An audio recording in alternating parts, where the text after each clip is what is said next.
आप देख रहे हैं इंडिया टाउन न्यूज, भारत की बात। नमस्कार, आप देख रहे हैं इंडिया टाउन न्यूज और मैं हूं आपके साथ कमर गौस। स्वागत है आपका हमारे दुर्ग भिलाई बुलेटिन में। तो चलिए नजर डालते हैं आज की सुर्खियों पर। शिक्षिका के अपहरण की कोशिश नाकाम, छावनी पुलिस ने सुलझाया मामला, ऑटो चालक गिरफ्तार।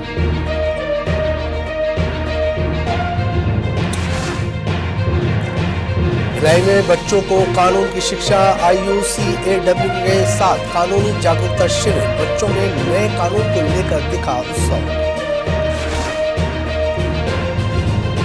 ATM और कैश ट्रांजिट की सुरक्षा कड़ी, भिलाई में कैश ट्रांजिट सुरक्षा बैठक, SSP ने ATM सुरक्षा के निर्देश जारी किए। अलग सुबह दुर्ग पुलिस की बड़ी दबिश, दुर्ग में तड़के पुलिस का सर्च ऑपरेशन, चाकूबाजों और संदिग्धों पर कड़ी कार्रवाई। अब खबरें विस्तार से। दुर्ग में छावनी पुलिस ने एक स्कूल शिक्षिका के अपहरण की साजिश को कुछ ही घंटों में सुलझा लिया। शिक्षिका को सुरक्षित बरामद कर लिया गया और 5 लाख रुपए की फिरौती मांगने वाला आरोपी ऑटो चालक गिरफ्तार किया गया।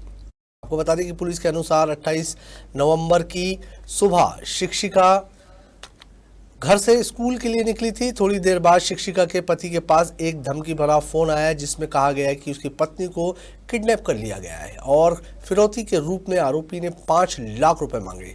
छावनी पुलिस ने तुरंत मामला दर्ज कर तकनीकी टीम को जांच में लगाया। जांच में सामने आया कि आरोपी ऑटो चालक इंतखाब आलम, जो पिछले 2 से 3 साल से शिक्षिका को स्कूल लाने ले जाने का काम करता था, उसने ही ये साजिश रची। फिलहाल पुलिस ने महिला को सुरक्षित बरामद कर आरोपी को गिरफ्तार कर लिया है। अपराध पंजीबद्ध हुआ था, जिसमें विवेचना के दौरान एक संदेही आरोपी को पकड़ा गया, उससे पूछताछ किया गया और उसके निशानदेही पर महिला को सकुशल रिकवर किया गया। इस प्रकरण में जो आरोपी है वो सहानुभूति का उसका लाभ लेता था और महिला से बात करता था, अपनी गरीबी का हवाला दे करके उससे रुपए पैसों की मदद लेता था। इसी क्रम में उसने बात करके उसको बताया कि मैं आपका अपहरण कर लेता हूं, आपके घर से कुछ पैसे मिल जाएंगे, और इस तरह का प्लान करके उसने महिला को अपहरण कर लिया और इस आधार पर पुलिस ने अग्रिम कार्रवाई की है। आरोपी को गिरफ्तार कर लिया गया है, वैधानिक कार्रवाई की जा रही है।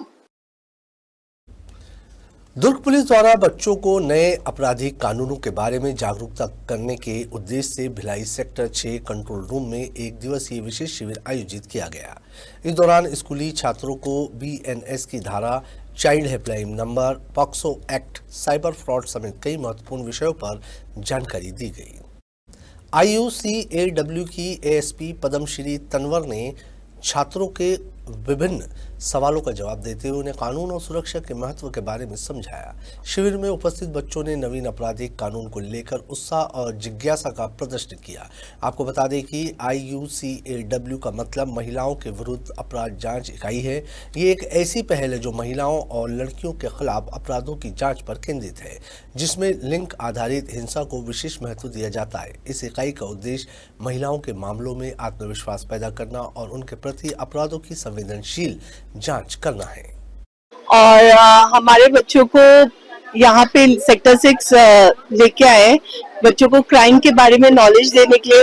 पॉक्सो एक्ट क्या होता है, क्या क्या क्राइम्स होते हैं, बॉयज गर्ल्स क्या करते हैं, उनके बीच में उनको क्या सेफ होना चाहिए, इन सब चीजों को लेके बताने के लिए हम लोग बच्चों को लेके आए हैं। बच्चों को बहुत एक्साइटेड हैं जानने के लिए ईच एंड एवरीथिंग।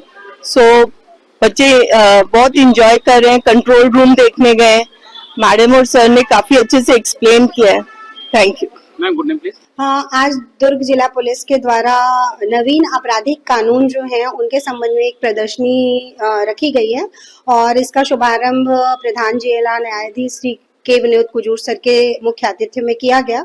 और यहाँ पर सभी स्कूलों के जो बच्चे हैं, छात्र छात्राएं हैं, उन्हें इनवाइट किया गया था कि वो आएं और प्रदर्शनी को देखें और कानून के संबंध में जो बेसिक जानकारी है उसे प्राप्त करें ताकि भविष्य में उनके काम आए।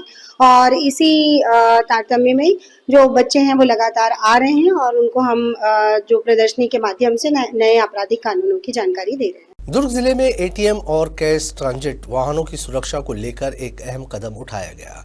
वरिष्ठ पुलिस अधीक्षक विजय अग्रवाल ने भिलाई पुलिस कंट्रोल रूम में सुरक्षा एजेंसियों, चेस्ट वाहन ऑपरेटर्स और ट्रांजिट कंपनियों की संयुक्त बैठक आयोजित की और कई कड़े दिशा निर्देश जारी किए। आपको बता दें कि बैठक में एसएसपी ने चोरी, लूट और डकैती जैसे अपराधों पर सख्ती से नियंत्रण की रणनीति साझा की। उन्होंने एटीएम में पैसा डालने वाले सभी एजेंसियों को निर्देश दिए कि सभी कर्मचारियों का पुलिस वेरिफिकेशन अनिवार्य होगा। इसके अलावा चेस्ट वैन और एटीएम पर तैनात सुरक्षा गार्ड को अपने हथियारों की जांच और लाइसेंस रिन्यूअल समय समय पर करना होगा। एसएसपी ने सभी एजेंसियों को कंट्रोल रूम और नजदीकी थानों से लगातार संपर्क बनाए रखने और सुरक्षा नियमों का कड़ाई से पालन करने के निर्देश भी दिए। बैठक में अतिरिक्त पुलिस अधीक्षक शहर सुखनंदन राठौर के अलावा सीएमएस, ईपीएस, हिताची और चेकमेट जैसी प्रमुख कैश ट्रांजिट कंपनियों के अधिकारी मौजूद रहे। इस विषय में पुलिस का कहना है कि इन सुरक्षा उपायों से एटीएम, कैशिंग और ट्रांजिट सिस्टम और भी सुरक्षित और व्यवस्थित होगा। विभिन्न बैंक के चेस्ट और उसके एटीएम का जो रख रखाव करते हैं और उसमें रुपए पैसे का जो ट्रांजैक्शन करते हैं उसमें जमा करते हैं, उन कर्मचारियों का एक मीटिंग पुलिस अधीक्षक महोदय द्वारा ली गई, जिसमें उनको निर्देशित किया गया कि सुरक्षा को विशेष ध्यान रखें और जब ट्रांजैक्शन के लिए रुपए पैसे ले जाते लाते हैं तो गार्ड की प्रॉपर व्यवस्था हो, गार्ड का भी वेरिफिकेशन कराने के लिए कहा गया है। जिले में कानून व्यवस्था को मजबूत करने और आपराधिक गतिविधियों पर नकेल कसने के लिए दुर्ग पुलिस ने अलग सुबह बड़ा दबिश अभियान चलाया। बुधवार 29 नवंबर की तड़के 4 बजे से सुबह 8 बजे तक छावनी, बस्ती, कुम्हारी और अमलेश्वर के आउट एरिया में पुलिस ने सघन नाकाबंदी कर सर्चिंग अभियान को अंजाम दिया। बताया गया है कि चाकूबाजों से लेकर मादक पदार्थ रखने वालों तक सभी संदिग्ध तत्वों की गहन जांच की गई। मौके पर मौजूद पुलिस टीम ने सशक्त ऐप के जरिए वाहनों की ऑन द स्पॉट चेकिंग की। वहीं एक दिन पहले रात 10 बजे से 12 बजे तक रेलवे स्टेशन और बस स्टेशन परिसर में बीडीएस बम निरोधक दस्ते की मदद से भी सूक्ष्म जांच की गई। अभियान के दौरान 500 से ज्यादा लोगों की चेकिंग की गई और कई संदिग्धों की फिंगरप्रिंट्स भी लिए गए। ये कार्रवाई राजपत्रित अधिकारियों के नेतृत्व में थाना प्रभारी और पुलिस बल द्वारा की गई। अचानक दबिश से आपराधिक तत्वों में हड़कंप की स्थिति देखी गई। दबिश के दौरान पुलिस ने बदमाश प्रकृति के लोगों को कड़ी चेतावनी देते हुए अपराध छोड़कर सामाजिक जीवन जीने की समझाइश दी। वीआईपी विजिट को देखते हुए आज रात में रेलवे स्टेशन और बस स्टैंड का बीडीएस टीम द्वारा चेकिंग की गई और इसी क्रम में आज सुबह 4 बजे से 8 बजे तक जो रायपुर जिले से लगे हुए इलाके हैं, कुम्हारी है, अमरेश्वर है, जामुल के कुछ ग्राम हैं, जिनकी सघन तलाशी की गई, संदेहास्पद व्यक्तियों से पूछताछ की गई। रजिस्ट्री और भूमि शुल्क बढ़ोतरी के खिलाफ कांग्रेस सड़कों पर उतर आई है। बिल्डर्स और ब्रोकर के धरने को कांग्रेस ने खुला समर्थन दिया है। इसी दौरान दुर्ग के पटेल चौक पर कैबिनेट मंत्री ओपी चौधरी का पुतला दहन भी किया गया। कांग्रेस ने सरकार को 2 टूक चेतावनी दी, फैसला वापस लो नहीं तो आंदोलन उग्र होगा। दुर्ग के पटेल चौक में आज राजनीतिक तापमान चरम पर रहा।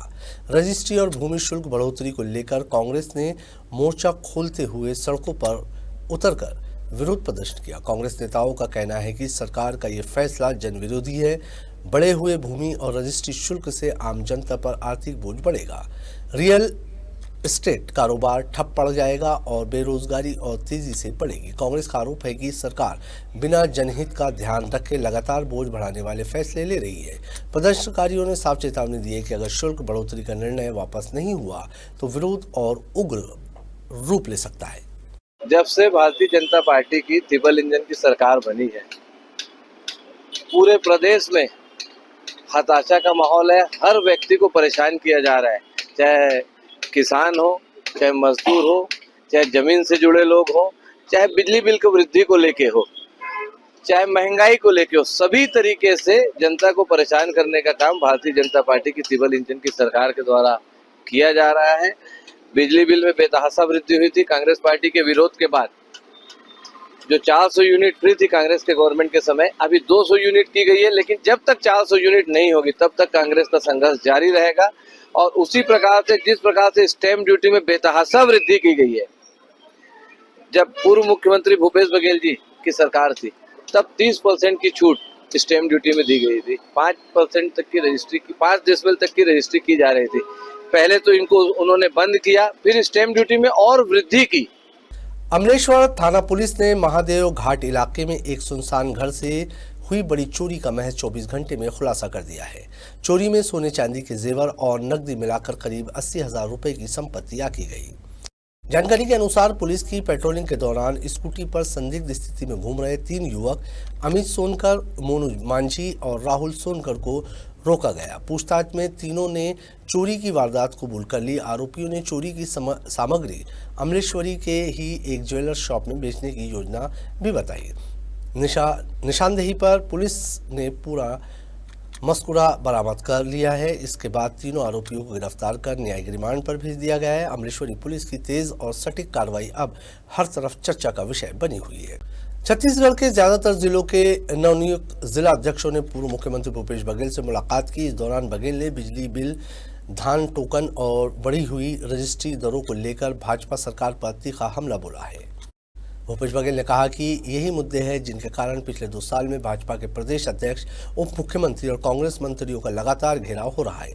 उन्होंने पीएमओ डिप्लोमेट पर भी टिप्पणी करते हुए कहा कि ये सिर्फ माहौल बनाने की कोशिश है। बघेल ने कहा कि प्रधानमंत्री और गृह मंत्री पहले भी आते रहे हैं, लेकिन छत्तीसगढ़ को इससे क्या मिला।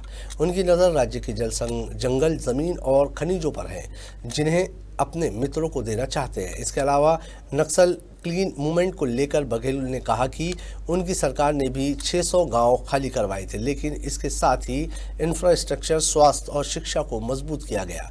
उन्होंने आरोप लगाया कि भाजपा के अभियान में नक्सली बाहर और भूमाफिया अंदर हो रहे हैं।